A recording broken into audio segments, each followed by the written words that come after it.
Welcome to the deep dive. Today we're looking into natural ways to support healthy blood pressure. Yeah, we've been digging into this guide, Lowering Blood Pressure Naturally.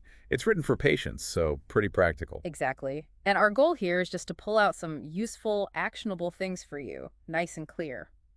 And we know everyone's coming from different places, technically speaking, so we'll keep the jargon light. Definitely. Hopefully connect some dots, maybe have a few aha moments about how these things link together. Right, because they really are interconnected, not just, separate tricks. It's more holistic.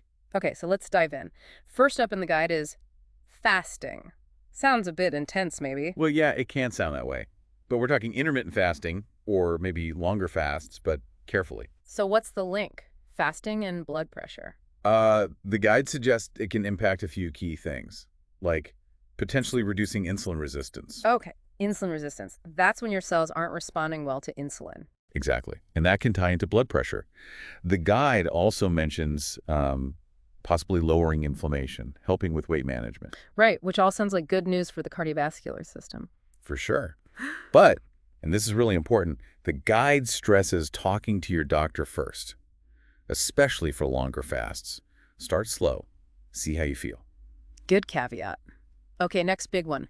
Potassium and sodium. We hear about salt a lot. Yeah, it's a classic balance issue, isn't it? Right. Most modern diets are like way heavy on the sodium. Hidden in everything process. Right, and often low on potassium. Potassium actually helps your body get rid of extra sodium, Oh, interesting. and it can also help, relax the tension in blood vessel walls. So more potassium-rich foods like bananas, spinach. What else? Sweet potatoes, avocados, beans, even coconut water gets a mention. The main thing is boosting those while watching the processed stuff. Makes sense. Boost the good, reduce the hidden bad. The guide also talks about herbs, hibiscus, garlic. hmm Yeah, some herbal allies, hibiscus tea, for example. Mm-hmm. There's some thinking it might act as a mild diuretic. Helping get rid of excess fluid. Potentially, yeah. Yeah. And then garlic, ginger, they're often linked to general anti-inflammatory benefits. Hawthorne's mentioned too, possibly for blood flow. So supportive extras, but not like a magic bullet. Precisely. Always good to see them as part of the bigger picture. And, check with a healthcare provider.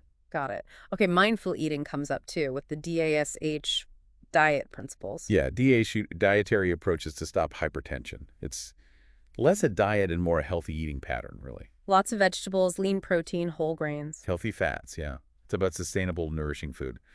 And the guide makes a good point about meal planning. Practical tip to avoid grabbing high sodium convenience food. Exactly that.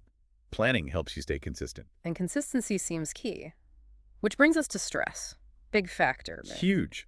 Chronic stress means more cortisol, that stress hormone. And that pushes blood pressure up. It often does, yeah. So the guide talks about medication, deep breathing, even just 5 minutes a day, Just 5 minutes, that feels doable. or guided meditations, mindfulness journaling, anything that helps calm the nervous system, lower the heart rate. Little pockets of calm. Okay, exercise is in there too, but low impact stuff. Right, like daily walking, yoga, swimming. The emphasis isn't on like intense workouts, but regular movement. So maybe 30 minutes most days? That's the general idea. Helps blood vessel function. And you don't need a gym, just consistency. Good point. What about sleep? I know I feel worse overall when I don't sleep well. There's a strong link emerging. Poor sleep or not enough sleep seems connected to higher blood pressure. So aiming for a regular sleep schedule. Yeah, regular bedtime, maybe less screen time right before bed. The guide even mentions things like magnesium or valerian as potential natural aids. Interesting. Okay, two more quick ones. Alcohol and caffeine. Moderation seems key. Pretty much. Caffeine can cause a temporary spike in blood pressure for some people, so it's about knowing your own body. Paying attention. And with alcohol, while moderate intake is debated, excessive amounts are definitely linked to harder arteries and higher BP. So moderation is the word. Right. Lastly, tracking. Keeping a log. Yeah, a blood pressure log, maybe noting down meals, mood, sleep.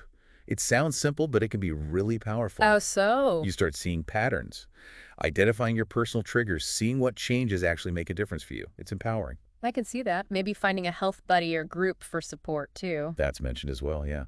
Accountability, encouragement, It all helps. it all helps. So wrapping up, we've touched on fasting, diet balance, herbs, mindful eating, stress, exercise, sleep, moderation, tracking.